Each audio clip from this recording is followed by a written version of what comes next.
ഇന്ന് സോഷ്യൽ മീഡിയയിൽ ഏറ്റവും കൂടുതൽ റീച്ച് ഉണ്ടാക്കാൻ പറ്റിയ സബ്ജക്റ്റ് ആണ്. എനിക്ക് ആ സബ്ജക്ട് വെച്ചിട്ട് കണ്ടന്റ് ഉണ്ടാക്കി റീച്ച് ഉണ്ടാക്കാൻ താല്പര്യമില്ല. എങ്കിലും എനിക്ക് തോന്നുന്ന ഒരു കാര്യം ഞാൻ പറയാണ്.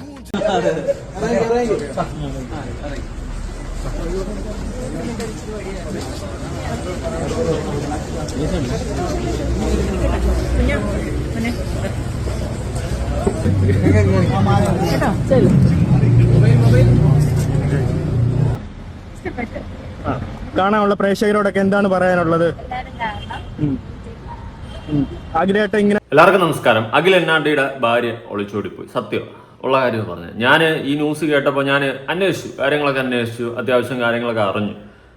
സത്യം പറഞ്ഞാൽ അവൾ ഒളിച്ചോടി പോയതിൽ തെറ്റില്ല. പക്ഷെ ഒളിച്ചോട്ടം എന്ന് പറയുന്ന ഒരു ഫാക്ടർ തെറ്റാണ്, പക്ഷെ റീസൺ തെറ്റല്ല. ഓക്കെ, ഇവിടെ ഇങ്ങനെയുള്ളവന്മാർ പെണ്ണ് കിട്ടാൻ പോകരുത്. എനിക്ക് അതേ പറയാനുള്ളൂ. ഇവൻ അവിഹിതം പിടിച്ചതോ അതൊന്നും അല്ല എൻ്റെ റീസൺ. ഇവന് വേറെ അവിഹിതമായതുകൊണ്ട് അവള് വേറെ അവിഹിതം പിടിച്ചു പോയത് അതൊന്നും അല്ല റീസൺ. ഇവന്റെ അവിഹിത കഥ കേട്ടപ്പോൾ ഞാൻ തന്നെ എന്നായിപ്പോയി അവസ്ഥ. ആ പെണ്ണിനെ കുറ്റം പറഞ്ഞിട്ട് കാര്യമൊന്നുമില്ല. എങ്ങനെ കുറ്റം പറയും? ഞാൻ കേട്ട കാര്യങ്ങൾ സത്യമാണെങ്കിൽ വളരെയധികം മാച്ചായിപ്പോയി. ഉള്ള കാര്യം പറയാം. ആ പെണ്ണിന്റെ ഭാഗത്തല്ല, പെണ്ണിന്റെ ഭാഗത്ത് തെറ്റുണ്ട്. നമ്മളിപ്പോൾ ഒരു റിലേഷൻഷിപ്പ് അല്ലെങ്കിൽ ഒരു ബന്ധം വേർപെടുത്തി പോകുമ്പോൾ നിയമപരമായിട്ട് വേർപെട്ടതിന് ശേഷം നമ്മൾ വേറെ റിലേഷനിലോട്ട് പോവുക, ആ ഒരു തെറ്റ് അവിടെ ഞാൻ കാണുന്നുണ്ട്. അല്ലാണ്ട് ആ പെണ്ണിന്റെ ഭാഗത്ത് വലിയ വിഷയമില്ലടേ. അത് ആ റീസൺ കേട്ടപ്പോൾ എനിക്ക് വേറെ പ്രശ്നമുള്ളതായിട്ട് തോന്നുന്നില്ല. അപ്പോൾ വീഡിയോ ആദ്യമായി കാണുന്ന ചാനൽ സബ്സ്ക്രൈബ് ചെയ്യാനും വീഡിയോ ലൈക്ക് ചെയ്യാനും ഹൈപ്പ് കൊടുക്കാനും മറക്കണ്ട. അവസ്ഥ ഇതൊക്കെ തന്നെ അവസ്ഥകൾ. സോഷ്യൽ മീഡിയയിൽ നമ്മൾ കാണുന്നതല്ല ആരുമെന്ന് ഇപ്പം മനസ്സിലായില്ലേ. മിന്നുന്നതൊന്നും പൊന്നല്ല, ഞാൻ അടക്കം. ഓക്കെ, പക്ഷെ ഇവിടെ അഖിലനാടിയുടെ ആ ഒരു മാരേജ്, പഴയ വീഡിയോസ്, ഇന്റർവ്യൂ ഒക്കെ കണ്ട് നമ്മളെല്ലാവരും വിചാരിച്ചാണോ നൈസ്, നല്ല അടിപൊളിയായിട്ട് പോകുന്നുണ്ട്. പക്ഷേ ഈ ഒരു കാര്യം കേട്ടപ്പോൾ എൻ്റെ വായി തന്നെ അണ്ണാക്കി പിരി കിട്ടിയ അവസ്ഥയായിപ്പോയി. റീസൺ എന്തുകൊണ്ടാണ് അവൾ ഇവനെ ഉപേക്ഷിച്ചിട്ട് വേറെ പോയത്, ആ ഒരു റീസൺ ഞാൻ അതിലോട്ടൊക്കെ വരാം. റീസൺ എന്തായാലും ഞാൻ പറഞ്ഞുതരാം. ഓക്കെ, അപ്പോൾ നമുക്ക് വിശദമായിട്ടൊരു അരുവേന്ന് പരിശോധിക്കാം. അതായത് അഖിലനാടി എന്ന് പറയുന്ന ഈ ഒരു ടീം, യുവമാർ കുറേ പേരുണ്ടായിരുന്നു. അപ്പോൾ യുവമാർ ഈ കൊറോണ സമയത്താണ് കയറി വന്നത്. ക്ലിക്കായൊക്കെ വന്നു. ആദ്യമൊക്കെ എനിക്ക് ഇവൻ്റെയൊക്കെ വീഡിയോ കുറച്ചൊക്കെ ഇഷ്ടമുണ്ടായിരുന്നു, കാണുമായിരുന്നു. ഞാൻ തന്നെ പലതും റിയാക്ട് ഒക്കെ ചെയ്തിട്ടുണ്ടായിരുന്നു. പിന്നെ വന്നപ്പോൾ എനിക്ക് ചളുപ്പും വളുപ്പും പോലെയൊക്കെ തോന്നിയിട്ട് ഒരു ഓവർ ആക്ടിങ് പോലെയൊക്കെ തോന്നിയിട്ടുണ്ട്. എൻ്റെ ഒരു പേഴ്സണൽ ഒപ്പീനിയനാണ്. ഓക്കെ, ഇഷ്ടപ്പെടുന്നവരും കാണും.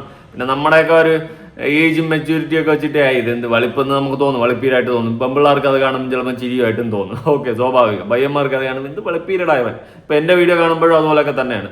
ഓക്കെ, അപ്പോൾ ഇവൻ ഇങ്ങനെ അത്യാവശ്യം നല്ല രീതിയിൽ കഷ്ടപ്പെട്ട് ഓരോ കണ്ടന്റ് ചെയ്ത് റീച്ച് ഉണ്ടാക്കി, കാശുണ്ടാക്കി, അവസാനം സിനിമയിൽ വരെ കയറി. മറ്റേ ഐ എം സൂപ്പർ ഹീറോ അവന്മാരുടെ ടീമൊക്കെ ഇപ്പോൾ മഹാരാജ ഹോസ്റ്റൽ എന്ന് പറയുന്ന ഒരു സിനിമയിൽ അഭിനയിച്ച് 18 നിലയിൽ പൊട്ടി, കോക്കൊക്കെ എടുത്തിട്ട് ഊക്കി, കോക്കിനെ തിരിച്ചു ഊക്കി, അങ്ങനത്തെ ഒക്കെ വിഷയങ്ങളൊക്കെ നടന്നു. നമ്മളതൊക്കെ ചിരിച്ച് കളിച്ചൊക്കെ വിട്ടു. പക്ഷേ ഇവന്റെ ഭാര്യ ഒളിച്ചോടി എന്ന് പറഞ്ഞപ്പോൾ ഓക്കെ, അവൾ ചെയ്തത് തെറ്റാണ്. കാരണം ഒരു ബന്ധത്തിലിരിക്കുമ്പോൾ അത് വേർപെടുത്തിയിട്ട് മറ്റൊരു റിലേഷൻ പിടിക്കാൻ പോകും. പക്ഷേ അതിന്റെ ആ റീസൺ എന്ന് വെച്ച് കഴിഞ്ഞാൽ ചെറിയ റീസൺ അല്ല. അപ്പോൾ ഇവൾ ആരോടാണ് ഒളിച്ചോടി പോയത്, റീസൺസ് എല്ലാം നമുക്ക് പരിശോധിക്കാം. അതിനു മുന്നേ ഇവരുടെ ഒരു കല്യാണ വീഡിയോ ഞാനൊന്ന് കൊടുക്കാം. ഓക്കെ, ഇതാണ് അവരുടെ കല്യാണ വീഡിയോ. ഒരു പെൺകുട്ടി ഒരു കല്യാണം കഴിച്ച് മറ്റൊരു കുടുംബത്തിലോട്ട് പോകുമ്പോഴും, അതുപോലെ ഒരു പയ്യൻ ഒരു പെൺകുട്ടിയെ കല്യാണം കഴിക്കുമ്പോഴും ഒരുപാട് സ്വപ്നങ്ങളോടൊപ്പമാണ് അവർ കല്യാണം കഴിച്ച് ജീവിതം സ്റ്റാർട്ട് ചെയ്യുന്നത്. ഇങ്ങനെ ജീവിക്കണം, അങ്ങനെ ജീവിക്കണം എന്നുള്ള ഒരുപാട് സ്വപ്നങ്ങൾ അവരുടെ ലൈഫിൽ കാണും. പക്ഷെ അതെല്ലാം തകിടം മറിച്ച് കൊണ്ട് എറിഞ്ഞ് ഉടയ്ക്കുന്നൊരു സിറ്റുവേഷൻ ലൈഫിൽ വന്നു കഴിഞ്ഞാൽ പിന്നെ ഇല്ല.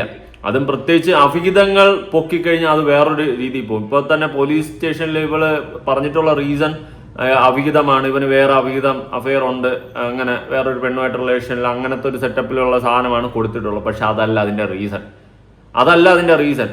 അങ്ങനെ അവൾ കൊടുത്തത് അങ്ങനെ ഒഴിവാക്കിയത് അങ്ങ് പോട്ടെന്ന് വെക്കാം. പക്ഷേ അതിന്റെ ജെന്യൂൻ റീസൺ അതല്ല. ആ റീസൺ സത്യം പറഞ്ഞ് എനിക്ക് തന്നെ പറയാൻ നാണക്കേടുണ്ട്. ഞാനപ്പോൾ അതുകൊണ്ടാണ് പറയാത്തത്. ഞാൻ ഒരു പോസ്റ്റ് ഇവിടെ കൊടുക്കാം. അഖിൽ എന്നാണ്ടി, ഇതിൽ വല്ല സത്യവുമുണ്ടോ? ആ പെണ്ണ് ഒളിച്ചോടി പോയി എന്നൊക്കെ കേൾക്കുന്നുണ്ടല്ലോ. റീസെന്റ് ഇവരുടെ അക്കൗണ്ടിൽ നിരവധി ഒരുമിച്ചുള്ള വീഡിയോസ് വന്നുകൊണ്ടിരിക്കുന്നതാണല്ലോ. ഇതൊന്നും സത്യമാവാതിരിക്കട്ടെ എന്ന് പറഞ്ഞുകൊണ്ട് ഒരു പോസ്റ്റ് ഞാൻ കണ്ടിട്ടുണ്ടായിരുന്നു. എന്നാൽ അത് സത്യമാണ്. ഓക്കെ, സത്യമാണ്. സംഭവം നടന്നിട്ട് ഇപ്പോൾ 2 ദിവസമായി. അവൾ പന്തളം പുഴിക്കാട് സ്വദേശിയായുള്ള ബസ് ഡ്രൈവർ അനൂപ് എന്ന ആളുടെ കൂടെ ആണ് പോയത്. 2 കൂട്ടരെയും നുറന്നോട് പോലീസ് വിളിച്ചിട്ടുണ്ടായിരുന്നു. അവർ പറയുന്നത് അവന് വേറെ ഗേൾസായിട്ട് അഫെയർ ഉണ്ട്, അതുകൊണ്ട് അവൾക്ക് അവനോടൊപ്പം പറ്റില്ല, അതുകൊണ്ട് അവൾ വേറെ ആളുടെ കൂടെ പോകുന്നു എന്നാണ്. അങ്ങനെ 2 കൂട്ടരും അവർ അവരുടെ വഴിക്ക് പോയി എന്നാണ് നൂറനാട് പോലീസ് സ്റ്റേഷനിൽ നിന്നും അറിയാൻ സാധിച്ചത്. അങ്ങനെ രണ്ടുപേരുടെ വഴിക്ക് പോയി. ഇതിൽ അഖിൽ എന്നാടി അവളെ കുറ്റം പറയാനോ അവൾക്കെതിരെ വരാനോ ഒരു ചാൻസും കാണുന്നില്ല. കാരണം 110% ഇവന്റെ ഭാഗത്ത് തെറ്റുണ്ട്. ഓക്കെ, ഇങ്ങനെയുള്ളവർ പെണ്ണ് കെട്ടല്. ഞാൻ അതേ പറയത്തുള്ളൂ, ഞാൻ കൂടുതലൊന്നും പറയുന്നില്ല. ഇങ്ങനെയുള്ളവർ പെണ്ണ് കെട്ടല്. എന്തിനാണ് പെണ്ണ് കെട്ടി ഒരു പെണ്ണിന്റെ ലൈഫ് കളയുന്നത്? ഒരു പെണ്ണിന്റെ ലൈഫ് കളയില്ല. നമുക്കറിയാമല്ലോ, നമ്മൾ അങ്ങനെ ഉള്ളവർ നമ്മൾ വേറെ പെണ്ണ് കെട്ടി ജീവിതം സ്റ്റാർട്ട് ചെയ്യാൻ പോകരുത്. ഓക്കെ, അപ്പോൾ ഒരു ഓട്ടോ ഡ്രൈവറിന്റെ കൂടെ ബസ് ഡ്രൈവറിന്റെ കൂടെയാണ് പോയെന്ന് പറയുന്നത് ആ പെൺകുട്ടി.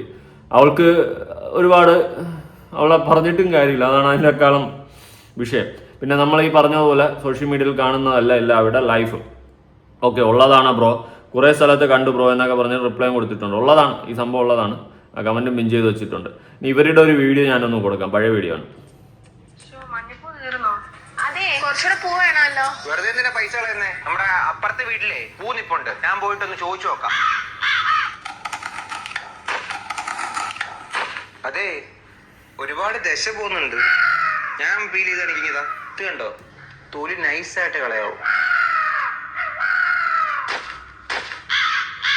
ചേട്ടാ, ഓണമൊക്കെ അല്ലേ വരുന്നത്, പുതിയ ഡ്രസ്സൊക്കെ എടുക്കണ്ടേ? ഫോട്ടോസും എടുക്കണം. എന്തിനാ പൈസ വേസ്റ്റ് ആക്കുന്നേ? നമുക്ക് ഇടാനേ ഇഷ്ടം പോലെ തുണി ഉണ്ടല്ലോ. നിങ്ങൾ ഇങ്ങോട്ട് വന്നേ. ഇതെപ്പോ മേടിച്ച്? നിങ്ങൾ വാങ്ങിക്കാൻ സമ്മതിക്കത്തില്ലെന്ന് എനിക്ക് അറിയാമായിരുന്നു, അതുകൊണ്ട് ഞാൻ ഈ ഓണത്തിന് വാങ്ങിച്ചതാ. അല്ല, നമുക്ക് ആൾറെഡി ഒരെണ്ണം ഉണ്ടായിരുന്നല്ലോ, പിന്നെന്തിനാ പുതിയത്? അതെ, ഡ്യൂറോഫ്ലെക്സ് എയർ ബൂസ്റ്റ്. ഈ ഹ്യൂമിഡിറ്റിയിലെ നല്ല കൂൾ ആയിട്ട് ഇറങ്ങാൻ ഇത് സഹായിക്കും. ഇത് നമ്മുടെ ബോഡിയുടെ ഷേപ്പ് പെട്ടെന്ന് അഡാപ്റ്റ് ചെയ്യും, അതുകൊണ്ട് തന്നെ നമുക്ക് സിങ്ക് ചെയ്യുന്ന ഫീല് വരത്തില്ല. അത് നിങ്ങളുടെ വെയിറ്റ് ഇപ്പൊ എത്ര ആയാലും. അടിപൊളി. അപ്പൊ പൈസ നല്ലൊരു ഉറക്കത്തിന് വേണ്ടി ചെലക്കുന്ന പൈസ ഒരിക്കലും വേസ്റ്റ് അല്ല. അത് കറക്റ്റ് പോയിന്റ് കേട്ടോ. എന്നാ പിന്നെ നമുക്ക് അത്തപ്പൂ ഇടാൻ കുറച്ച് പൂ വാങ്ങിച്ചാലോ? എല്ലാ പൂക്കളും വാങ്ങാം, സദ്യ ഉണ്ടാക്കാം, ലാവിഷാവാം. ഞാനൊന്നേ പെട്ടെന്ന് ഉറങ്ങട്ടെ, എന്നിട്ട് നമുക്ക് പുതിയ ഡ്രസ്സ് വാങ്ങാൻ വേണ്ടി പോവാം. ഓക്കെ, ഡ്യൂറോഫ്ലെക്സ് വന്നോണം, സ്ട്രെസ് എല്ലാം പൊക്കോണം. ഓക്കെ, ഇത് ആഡാണ്, ഇവർ ഒരുമിച്ചൊക്കെയുള്ള ആഡ്. ഇതിന് താഴെ കമന്റ്സ് ഉണ്ട്. ഇവൾ വേറെ പോയെന്ന് ഗോസിപ്പ് കേൾക്കുന്നുണ്ട്. ഉള്ളതാണ്. എന്തായാലും ഇതിന്റെ കമന്റ് ബോക്സ് ഒക്കെ ലിമിറ്റ് ചെയ്ത് വെച്ചിട്ടുണ്ട് അഖിൽ. കാരണം അഖിലിന് ചോദ്യങ്ങൾ വരും, ഇത്രയും റീച്ചിലൊക്കെ നിൽക്കുന്നതല്ലേ. പിന്നെ അത്യാവശ്യം ഒന്നുമില്ലായ്മയിൽ നിന്നും കരിയർ വെട്ടി ഒറ്റയ്ക്ക് അടിപൊളിയായിട്ട് സെറ്റപ്പായിട്ട് കൊണ്ടുവന്ന് സിനിമയിൽ വരെ കയറി ആ ഒരു സെറ്റപ്പിലെത്തി. പക്ഷേ ഫൈനലി ലൈഫ് എന്ന് പറയുന്ന സാധനം തീർന്നു എന്ന് ചോദിച്ചു കഴിഞ്ഞാൽ തീർന്നില്ല, ഒരു ബ്ലാക്ക് മാർക്ക് വീണു, അതുള്ള കാര്യമാണ്. ഞാൻ ഒറ്റ കാര്യം പറയത്തുള്ളൂ, നമുക്ക് അറിയാമല്ലോ നമ്മൾ എന്താണെന്ന്. അപ്പോൾ നമുക്ക് പറ്റത്തില്ലെങ്കിൽ നമ്മൾ കല്യാണം കഴിച്ച ഒരു പെൺകുട്ടിയുടെ ജീവിതം നശിപ്പിക്കാതിരിക്കുക. ഓക്കെ, അതേ എനിക്ക് പറയാനുള്ളൂ. ഞാൻ കൂടുതലായിട്ടൊന്നും പറയുന്നില്ല, മനസ്സിലാക്കുന്നവർക്ക് മനസ്സിലാക്കാം. അപ്പോൾ ഞാൻ അതുകൊണ്ടാണ് പറഞ്ഞത്, ഈ പെൺകുട്ടിയുടെ ഭാഗത്ത് തെറ്റുണ്ടോ എന്ന് ചോദിച്ചു കഴിഞ്ഞാൽ, ഇപ്പോൾ ഈ റിലേഷനിൽ ഇരുന്നു കൊണ്ട് അല്ലെ ഭാര്യയായിട്ട് ഇരുന്നു കൊണ്ട് മറ്റൊരുത്തനോട് ഒളിച്ചോടിപ്പോയി, നിയമപരമായി വേർപിരിയാതെ ഒളിച്ചോടിപ്പോയൊരു തെറ്റ് മാത്രമേ ഞാൻ കാണുന്നുള്ളൂ. പക്ഷെ അതിൻ്റെ റീസൺ വളരെ വലുതാണ്. ആ പെൺകുട്ടിയുടെ ഭാഗത്ത് നോക്കുമ്പോൾ വളരെ വലുതാണ്. അവളുടെ ഭാഗത്ത് 110% ന്യായം വരുന്നുണ്ട്. അതുകൊണ്ടാണ് ഞാൻ ഒന്നും പറയാത്തത്. ഇമാതിരി ഒരു ഒളിച്ചോട്ട കേസ് നടന്നിട്ടുണ്ടായിരിക്കാം, പക്ഷേ അവളുടെ ഭാഗത്ത് ന്യായമുള്ളത് കൊണ്ടാണ് ഞാൻ കൂടുതലൊന്നും പറയാത്തത്. എന്തായാലും ഇവരുടെ പഴയൊരു ഇന്റർവ്യൂ ഉണ്ട് അഖിലിന്റെ, അതൊന്ന് കണ്ടു നോക്കാം. ലവ് മാരേജ് ആണോ? എങ്ങനെയാണ് ഇത്ര ഷൈ ആയിട്ടുള്ളത്? എനിക്കത് അറിയായിരുന്നു. അവിടെ ഒരു മടി ഉണ്ടായില്ല. എവിടെ മേഘനെ കണ്ടേ? അത് എന്റെ വീട്ടടുത്താണ് വീട്. ഞങ്ങള് അത് ഈ പറഞ്ഞ ഞങ്ങള് മിണ്ടുന്നതിന് മുമ്പ് ഞാൻ അങ്ങനെ അവളെ കണ്ടിട്ടില്ല. എനിക്ക് അവർ അച്ഛനെ കണ്ടിട്ട്, അച്ഛനെ എനിക്കറിയാം. അപ്പൊ മിണ്ടിയതിന് ശേഷമാണ് അറിയുന്നത് ഇന്ന ആളുടെ. മിണ്ടണെങ്കിൽ ആദ്യം എവിടെയാ കണ്ടേ? സോഷ്യൽ മീഡിയയില്. ഓ, സോഷ്യൽ മീഡിയയിലൂടെ കണ്ടിട്ട് ചാറ്റിംഗ് തുടങ്ങി. ചാറ്റ് ചെയ്തു. ഓക്കെ, പിന്നെ ഫോൺ വിളിച്ചു, അങ്ങനെ കുറച്ചുകൂടെ അടുത്തു. പിന്നെ വിചാരിച്ചു ഒരുപോലെ പോവാം. അങ്ങനെ വീട്ടിൽ പറഞ്ഞു. ആദ്യം കുറച്ച് ഇതൊക്കെ ഉണ്ടായത്, പക്ഷെ നല്ലത് പിന്നെ അവർക്ക് മനസ്സിലായി സംഭവം. അപ്പൊ രണ്ടു വീട്ടുകാർക്ക് ഓക്കെ. പിന്നെ അവർ സംസാരിച്ചു. അവസാനം ഒരു കല്യാണത്തിൽ എത്തിച്ചു. മേഘയുടെ ക്യാരക്ടർ എങ്ങനെയാ? ഇതേപോലെ എത്ര ഇൻട്രോവേർട്ട് ആണോ? അവളും കുറച്ച് ഇൻട്രോവേർട്ട് ആണ്. അവിടെ ഈ പറഞ്ഞോട്ട് ഫിയറും കാര്യങ്ങളൊക്കെ ഉണ്ട്, പക്ഷെ കുറെ കൂടെ ധൈര്യശാലിയാ. ഈ പറഞ്ഞ ഗേൾസ് കുറച്ചുകൂടെ സ്മാർട്ടാണ്, കാര്യങ്ങളൊക്കെ നല്ല ചെയ്തോളൂ. അപ്പോ മേഘ ഇപ്പത്തെ സൈഡിൽ നല്ല സ്മാർട്ട് ആയിട്ട് നിൽക്കുന്നത് കൊണ്ട് തന്നെ മേഘയില് എന്തെങ്കിലും ഇതുണ്ടെങ്കിൽ മേഘ മാക്സിമം അഖിലിനെ പുഷ് ചെയ്യാൻ നോക്കുന്നുണ്ട്, ഫുൾ ബാക്ക് സപ്പോർട്ട് നൽകിക്കൊണ്ട്, അല്ലെ? ആ ഒരു എനർജി ലെവലിലാണ് അഖിൽ എനിക്കിപ്പോ തോന്നുന്നു കുറച്ചും കൂടെ ഒന്ന് അല്ലേ ആവാൻ പറ്റുന്നത്.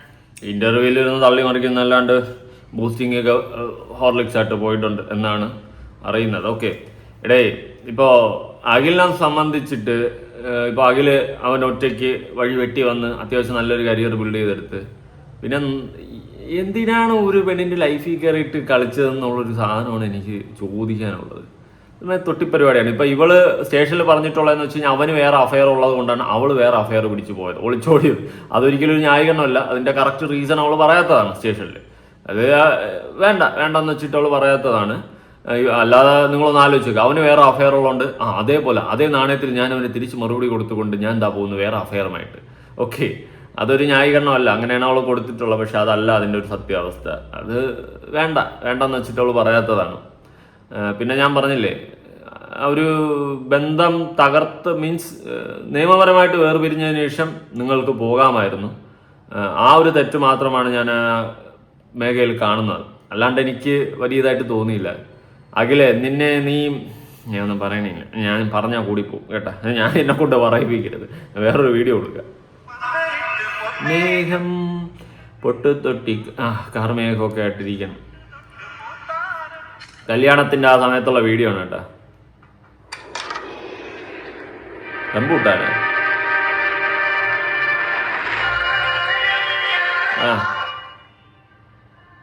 True lovers. ഇത് അഭിനയത്തിലൊക്കെ മാത്രമേ ഉള്ളൂ. ഇതുവരെയായിട്ടും സംസാരിച്ചിട്ടില്ല. അവരെങ്ങനെ റിയാക്ട് ചെയ്യുമെന്ന് എനിക്കറിയത്തില്ല. അവർ സമ്മതിച്ചില്ലെങ്കിലോ? അവര് സമ്മതിച്ചില്ലെങ്കിൽ ഒരുപാട് ഓവർ തിങ്ക് ചെയ്യാൻ സമയമില്ല.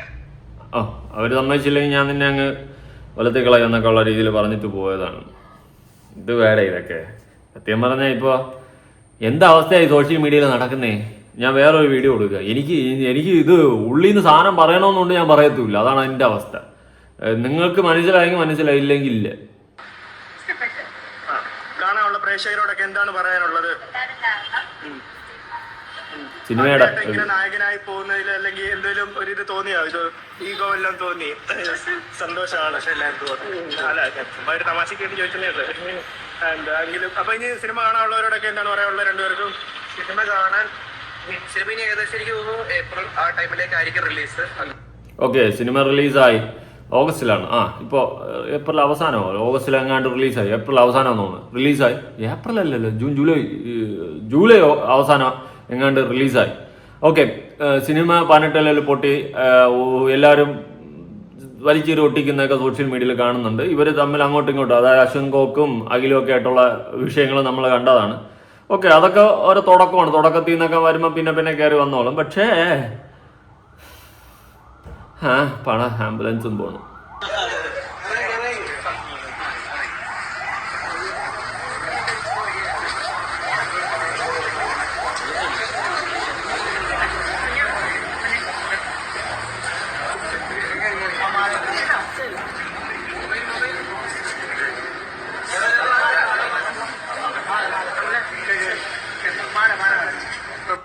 ഒരു പെൺകുട്ടി കല്യാണം കഴിച്ച് തൻ്റെ പുരുഷൻ്റെ വീട്ടിലോട്ട് വലതുകാലം വെച്ച് കയറുമ്പോൾ അവൾക്ക് ഒരുപാട് പ്രതീക്ഷയുണ്ട്. ഓക്കെ, ഒരുപാടെന്ന് വെച്ച് കഴിഞ്ഞാൽ ഒരുപാട് പ്രതീക്ഷയുണ്ട്.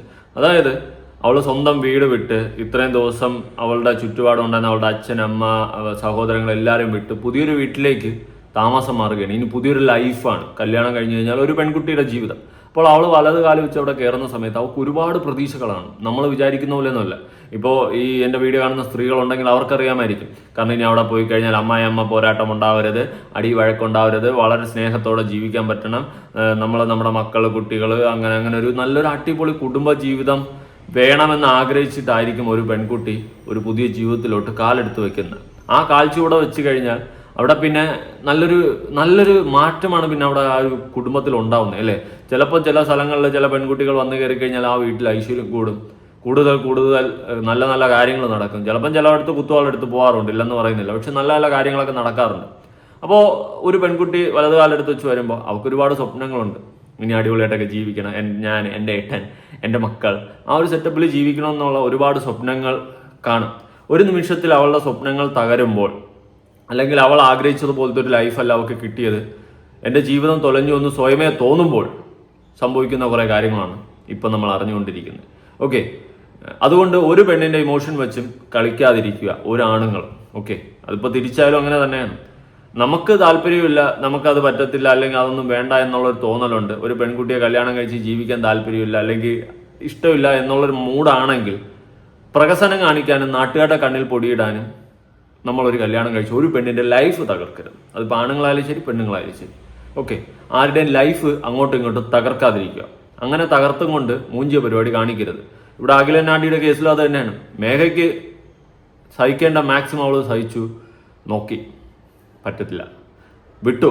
അവളുടെ ഇഷ്ടത്തിന് വേറൊരാളെ കണ്ടെത്തി അവൾ ജീവിക്കുന്നു. പക്ഷേ ഞാൻ പറഞ്ഞില്ല, ഒളിച്ചോട്ടം ഒരിക്കലും ഒരു സപ്പോർട്ട് ചെയ്യാൻ പറ്റുന്ന കാര്യമല്ല. അതുകൊണ്ടാണ് ഞാൻ പറയുന്നത്. പക്ഷെ അവളുടെ ഭാഗത്തൊരു 110% ന്യായമുണ്ട് ഈ ഒരു കാര്യത്തിൽ. അതുകൊണ്ടാണ് ഞാൻ മേഘയെ കുറ്റം പറയാത്തത്. ഓക്കെ, ഇനി വേറൊരു വീഡിയോ കൊടുക്കാം. ഇപ്പൊ ബ്രോന്റെ ജീവിതത്തിലാണെങ്കിൽ ഇപ്പൊ കല്യാണം കഴിഞ്ഞതിന് ശേഷമാണ് ഭയങ്കരമായിട്ട് ഒരു ഹൈപ്പ് വന്നൊക്കെ പറയുന്നത്, ലക്ക് വന്നത്. അപ്പൊ അതുപോലെയാണ് ഇപ്പൊ സിനിമയിലേക്ക് വന്നതൊക്കെ. എങ്ങനെയാണ് വൈഫിനെ കുറിച്ച്, എങ്ങനെ സപ്പോർട്ടീവ് ആണോ കാര്യങ്ങൾ? വൈഫ് സപ്പോർട്ടാണ്, വൈഫ് സപ്പോർട്ട് ചെയ്യുമല്ലോ എല്ലാ കാര്യത്തിലും. സപ്പോർട്ടാണ്, വീഡിയോസ് എടുക്കാനും സപ്പോർട്ടാണ്. സിനിമയ്ക്കായാലും അവളാണ് ഏറ്റവും കൂടുതൽ സപ്പോർട്ട്. കല്യാണം 2 വർഷം 3 വർഷമായില്ലേ? ഭർത്താവിന് എത്ര സ്വത്തുണ്ടെന്നോ, ഭർത്താവിന് എത്ര ഫെയിം ഉണ്ടെന്നോ, ഭർത്താവ് മറ്റേ ഒരുപാട് പേര് ആരാധിക്കുന്ന ഒരു വ്യക്തിയോ, ഇതൊന്നും ആയിരുന്നിട്ട് ഒരു കാര്യമില്ല. കുടുംബ ജീവിതത്തിൽ കുറെ കാര്യങ്ങളുണ്ട്.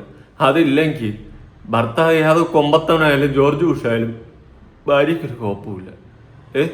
അത് വേറൊരു സത്യം. അത് തന്നെയാണ് ഇവിടെ മേഖലയിൽ നിന്ന് ഞാൻ മനസ്സിലാക്കിയൊരു കാര്യം. നീ സിനിമാ നടനായത് കൊമ്പത്തവനായാലും അതെല്ലാം ത്യജിച്ചുകൊണ്ട് നിൽക്കാൻ അവൾ തയ്യാറല്ല. ഓക്കെ, ഞാൻ ഓപ്പണായിട്ട് കൂടുതലൊന്നും പറയുന്നില്ല. എന്തായാലും ഞാൻ നോക്കിയെടുത്തോളം അവളുടെ ഭാഗത്ത് 100% വീണ്ടും ന്യായമാണ്. ഞാൻ റിപ്പീറ്റ്ലി പറയുന്നത്, എനിക്ക് കാര്യം പറയണോ വേണ്ട എന്നുള്ളൊരു കൺഫ്യൂഷനിലാണ് ഞാൻ. ഓക്കെ,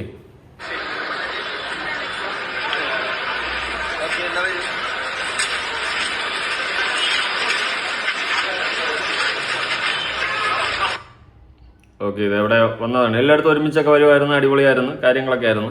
ഇനി ഒരു ഫോർച്യൂണർ എടുക്കുന്ന ഒരു സംഭവമുണ്ട്. For our wedding anniversary, I need a car as a surprise gift. Okay. You have a surprise, baby. Oh my God, what's it? We will buy this one. Oh, is this a burger shop? But this will be more than 50 lakhs. Okay. Don't open your eyes, okay? Yeah? Okay. Make it fast. But the EMI will be more than 1 lakh. That car was nice.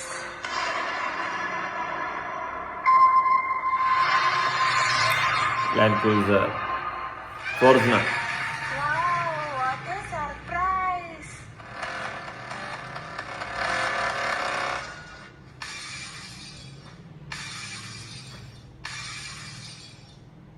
എത്ര വണ്ടി ഉണ്ടായിരുന്നിട്ടും കെണ്ടി ഉണ്ടായിരുന്നിട്ടും കാശുണ്ടായിരുന്നിട്ടും കാര്യമില്ല. ഒരു പെണ്ണിന് ആവശ്യമുള്ളതും ഒരു പെണ്ണിന് ആഗ്രഹിക്കുന്നതൊക്കെ കിട്ടണം. ഓക്കെ, ഞാൻ കൂടുതലൊന്നും പറയുന്നില്ല. അല്ലാണ്ട് നമുക്ക് പുറമെ നാട്ടുകാരെ ഞാൻ ഒരു കല്യാണം കഴിച്ചെന്ന് കാണിക്കാൻ വേണ്ടിയിട്ട് പെണ്ണ് കെട്ടി ഒരു പെണ്ണിൻ്റെ ലൈഫ് തകർക്കാതിരിക്കുക കേട്ടോ. അത് ഇപ്പം അഖിലായാലും ശരി ആരായാലും ശരി. ഞാൻ അത്ര ഇപ്പം ചുരുക്കി പറയുന്നുള്ളൂ. കൂടുതലായിട്ട് ഞാനൊന്നും ഇപ്പം പറയുന്നില്ല. കാരണം എനിക്ക് സംസാരിക്കാൻ താല്പര്യമില്ല. അതുകൊണ്ടാണ് ഞാൻ പറയാത്തത്. അതിനി മിക്കവാറും സോഷ്യൽ മീഡിയയിലൊക്കെ വാല എന്ന് പറഞ്ഞ് നാട്ടുകാർ മൊത്തം അറിയും. പിന്നെ ഒരാളുടെ പേഴ്സണൽ കാര്യം തികച്ചും പേഴ്സണൽ ആയതുകൊണ്ട് മാത്രം ഞാൻ അതിൻ്റെ റീസൺ പറയുന്നില്ല. പക്ഷെ ഞാൻ ഈ മേഘയെ തെറി വിളിക്കുന്നവരുണ്ടെങ്കിൽ ഒന്ന് മനസ്സിലാക്കുക. അവളുടെ ഭാഗത്ത് ഞാൻ അറിഞ്ഞ കാര്യം ശരിയാണെങ്കിൽ അവളുടെ ഭാഗത്ത് തെറ്റില്ല എന്ന് തന്നെ മനസ്സിലാക്കാം. ഓക്കെ, എന്തായാലും ഞാൻ നേരത്തെ പറഞ്ഞതുപോലെ ഒരു പെണ്ണിൻ്റെ ലൈഫ് വെച്ച് കളിക്കാതിരിക്കുക. ഒരുപാട് സ്വപ്നങ്ങളോടുകൂടിയാണ് ഒരു പെണ്ണൊരു കല്യാണം കഴിക്കുന്നതും പുതിയൊരു കുടുംബത്തിലേക്ക് പോയി കയറുന്നതും. ആ സമയത്ത് നമുക്ക് മറ്റേ പൊതുസമൂഹത്തിൽ പിടിച്ചു നിൽക്കാനും മറ്റേ കിഴങ്ങ് വിത്ത് പറിക്കാനുമായിട്ട് ഒരു പെണ്ണിൻ്റെ ലൈഫ് കളയരുത്. എല്ലാ പെൺപിള്ളേരും ഓരോ സ്വപ്നങ്ങളുണ്ടേ. അത് പലരും എൻ്റെ അടുത്ത് തന്നെ പേഴ്സണലി പലരുടെ ഫാമിലി ഇഷ്യൂസൊക്കെ പറയുന്ന സമയത്ത് ഓരോരുത്തരുടെ ലൈഫ് ഞാൻ കേട്ടിട്ടുണ്ട്. പിന്നെ അവർ പറയുന്ന ഓരോ ആൾക്കാരും പറയുന്ന ഓരോരോ അനുഭവങ്ങൾ, ഒരുപാട് പ്രതീക്ഷയോട് കുടുംബജീവിതം സ്റ്റാർട്ട് ചെയ്ത് അവസാനം ലിറ്ററലി ഫ്ലോപ്പാണ് എന്നുള്ള കാര്യങ്ങളൊക്കെ പലരും എന്നോട് ഓപ്പണായിട്ട് തുറന്നു പറഞ്ഞിട്ടുണ്ട്. അതൊക്കെ കേൾക്കുന്ന സമയത്ത് നമ്മൾ തന്നെ ആലോചിക്കും. അങ്ങനെ പലരുടെ ലൈഫിലെ സിറ്റുവേഷനും പല കാര്യങ്ങൾ, പ്രത്യേകിച്ച് ഈ അവിഹിതത്തിൻ്റെ കേസ് പറയുകയാണെങ്കിൽ ഒരുപാട് സ്ത്രീകൾ എൻ്റെ അടുത്ത് കോൺടാക്ട് ചെയ്ത് സംസാരിച്ചിട്ടുണ്ട്. ഭർത്താവിന് വേറെ അഫെയർ കാര്യങ്ങളൊക്കെ എന്ത് ചെയ്യാൻ പറ്റും എന്നൊക്കെ ചോദിച്ച് ഒരുപാട് പേര് എൻ്റെ അടുത്ത് സംസാരിച്ചിട്ടുണ്ട്. ഓരോരുത്തരുടെ ലൈഫ് സിറ്റുവേഷൻ കാര്യങ്ങളൊക്കെയാണ്. വിഷമം കൊണ്ട് നമ്മുടെ അടുത്തൊന്ന് പറയും. ഓക്കെ, അതിരിക്കട്ടെ. അപ്പോൾ ഞാൻ പറയുന്നത്, ഒരു പെണ്ണിനെ നല്ലപോലെ നോക്കാനും കാര്യങ്ങൾക്കൊന്നും പറ്റത്തില്ല, അറിയത്തില്ല എങ്കിൽ ഓക്കെ, കല്യാണം കഴിച്ച ഒരു പെണ്ണിന്റെ ലൈഫ് തകർക്കാതിരിക്കുക. നമ്മൾ എന്താണെന്ന് നമുക്ക് സ്വയമേ അറിയാം. അപ്പം അത് വെച്ചിട്ട് വേണം നമ്മൾ കല്യാണം കഴിച്ച് ഒരു പെണ്ണിനെ കൂടെ കൂട്ടാൻ. അതിപ്പോൾ തിരിച്ചായാലും അങ്ങനെ തന്നെ, ആണുങ്ങളായാലും നമ്മൾ എന്താണെന്ന് പെൺപിള്ളേർക്കും അറിയാം. ആ സ്ഥിതിക്ക് മറ്റൊരാളുടെ ലൈഫ് വെച്ച് കളിക്കാതിരിക്കുക. ഓക്കെ, ഇത്രയും പറഞ്ഞില്ലെങ്കിൽ പിന്നെ എനിക്ക് എന്തോ പോലെ തോന്നി. കാരണം ഒരുപാട് പേര് മേഘ തെറി വിളിക്കുന്നുണ്ട്, അവളെന്തോ അപരാധം ചെയ്തതുപോലെ. അതുകൊണ്ട് ജസ്റ്റ് ഒന്ന് പറഞ്ഞതേ ഉള്ളൂ. എന്തായാലും നിങ്ങളുടെ അഭിപ്രായങ്ങളും കാര്യങ്ങളും ഉറപ്പായിട്ട് താഴെ കമന്റ് ചെയ്യുക. ലൈഫാണ്, ഒരു ലൈഫേ ഉള്ളൂ. ആരുടെ ജീവിതം വെച്ച് പന്താടാൻ വേണ്ടിയിട്ട് നമ്മൾ എടുത്ത് കുണയ്ക്കരുത് ലൈഫ്. അഖിലിൻ്റെ അടുത്താണ് എനിക്ക് പറയാനുള്ളത്. ഒളിച്ചോട്ടം തെറ്റാണ്, പക്ഷേ അവളുടെ ഭാഗത്ത് ന്യായമുണ്ട്. ഞാൻ അറിഞ്ഞ കാര്യം ശരിയാണെങ്കിൽ കേട്ടോ, എന്തായാലും കൂടുതലായിട്ട് നോക്കട്ടെ, കുറച്ചുകൂടി ഒന്ന് അന്വേഷിച്ചിട്ട് കാര്യങ്ങൾ നോക്കാം, എന്താണെന്ന് പറയാം. നിങ്ങളുടെ അഭിപ്രായങ്ങൾ ഒന്ന് താഴെ കമന്റ് ചെയ്യുക. പുതിയൊരു വീഡിയോ ആയിട്ടാണ്. ബൈ.